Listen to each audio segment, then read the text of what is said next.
ಬಾಗಲಕೋಟೆಯಲ್ಲಿ ಬಿರುಗಾಳಿ ಸಹಿತ ಭಾರೀ ಮಳೆಯಾಗಿದೆ. ಖಾದಿ ಗ್ರಾಮೋದ್ಯೋಗದ ಕೇಂದ್ರದ ಮೇಲೆ ಮರಗಳು ಬಿದ್ದಿವೆ.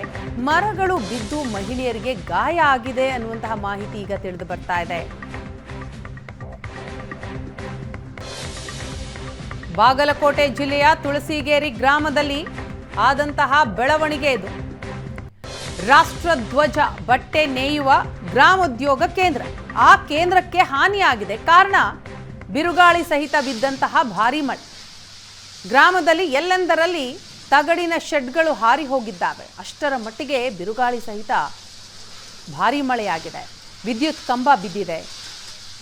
ಕಂಬ ಬಿದ್ದಂತಹ ಪರಿಣಾಮ ವಿದ್ಯುತ್ ಸಂಪರ್ಕ ಕೂಡ ಕಂಪ್ಲೀಟ್ ಆಗಿ ಬಂದಾಗಿದೆ. ನೂರಾರು ವರ್ಷದ ಮರಗಳು ಬುಡ ಸಮೇತ ಬಿದ್ದು ಅವಾಂತರವೇ ಸೃಷ್ಟಿಯಾಗಿದೆ. ದೃಶ್ಯದಲ್ಲಿ ನಾವು ನೋಡ್ತಾ ಇದ್ದೀವಿ. ಭಾರೀ ಮಳೆಗೆ ತಗಡಿನ ಶೆಡ್ಗಳು ಎಲ್ಲೆಂದರಲ್ಲಿ ಹಾರಿ ಹೋಗಿದ್ದಾವೆ. ಮತ್ತೊಂದು ಕಡೆ ಬುಡ ಸಮೇತ ಮರಗಳು ಬಿದ್ದಿರುವಂಥದ್ದು. ಇದರಿಂದ ಆದಂತಹ ಅವಾಂತರ ಒಂದೆರಡಲ್ಲ. ಬಾಗಲಕೋಟೆಯಲ್ಲಿ ಬಿರುಗಾಳಿ ಸಹಿತ ಭಾರೀ ಮಳೆಗೆ ಜನಜೀವನ ಸಂಪೂರ್ಣ ಅಸ್ತವ್ಯಸ್ತಗೊಂಡಿದೆ.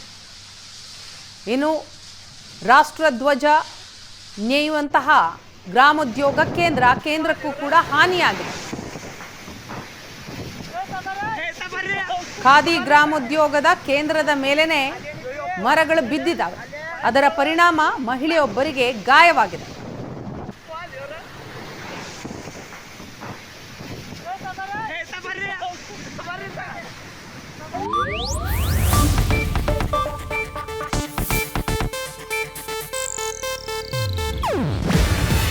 ಇದು ಏಷ್ಯಾನೆಟ್ ನ್ಯೂಸ್ ನೆಟ್ವರ್ಕ್ ಪ್ರಸ್ತುತಿ.